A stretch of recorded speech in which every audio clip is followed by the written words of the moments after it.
तो ये है अपना ओम का नियम को लिखे और सत्यापन करें। ये क्वेश्चन बराबर 10वीं क्लास में पूछ दिया जाता है और आपको इस पे बहुत बेसिक जानकारी मिलेगा, जो आपको कंपटीशन लेवल में भी आप ओम के नियम अगर इसको देख लेते तो काफ़ी आपको मतलब हेल्पफुल होगा। तो ओम के नियम को लिखें और सत्यापन करें। सबसे पहले ओम का नियम होता क्या है, इनकी डिफिनीशन को हम लोग जानेंगे। ओम के नियम के अनुसार अचर ताप पर, कोई कांस्टेंट टेम्परेचर ले लीजिए, अचर ताप पर किसी चालक से, चालक बोले तो कोई वैसा वायर जिससे करंट प्रवाहित हो, वैसा पदार्थ के जिससे करंट प्रवाहित हो, तो किसी चालक से प्रवाहित होने वाली विद्युत धारा चालक के सिरों के बीच विभवांतर का सीधा समानुपाती होता है। विद्युत धारा जो होता है उसके सिरों के बीच, ये देखिए ना, समझिए ना, ये अपना बैटरी हो गया, ये कुंजी हो गया, यहाँ से कोई करंट जा रही है, करंट जा रही है, करंट जा रही है, यहाँ पर क्या लगा है आपका वोल्ट लग गया, विभवांतर को मापने वाले यंत्र हो गया वोल्ट मीटर। तो वही चीज़ है कि सिरों के बीच के विभवांतर के सीधा समानुपाती होता है।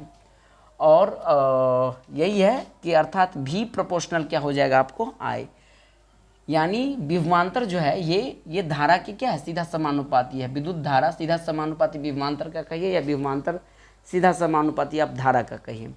यहीं पर अगर हम भी बराबर आई आर दिए तो सर ये आर क्यों आया, ये समानुपाती सिंबल को हटा करके अगर बराबर देते तो यहाँ आर आ गया आपका कांस्टेंट, ये कि नियतांक है आर। भी विभवांतर को दर्शाता है, आई क्या दर्शाता है आपको, विद्युत धारा को दर्शाता है।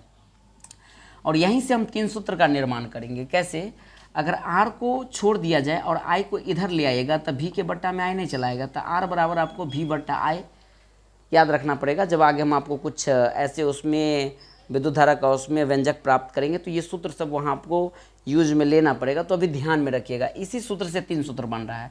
अगर मैं आई डिमांड करूँ तो आई के लिए क्या करना पड़ेगा, आर को नीचे, मतलब इस आई के लिए भी के नीचे लिखना पड़ेगा आर को, यानी आई बराबर क्या हो जाएगा, भी बट्टा आर।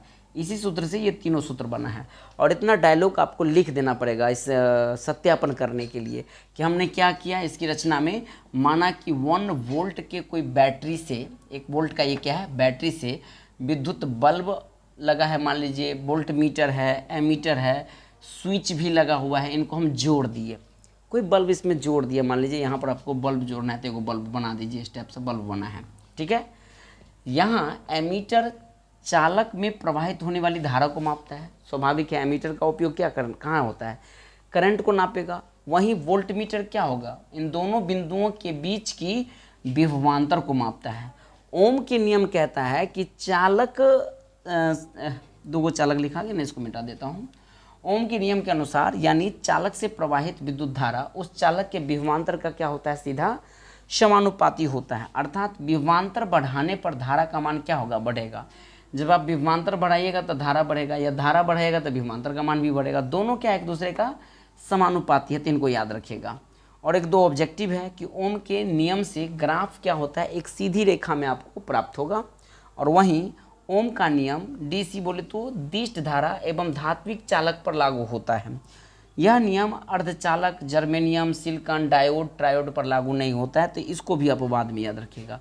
तो इसका स्क्रीनशॉट ले लीजिए। ये है आपका ओम के नियम का सत्यापन और ओम का नियम।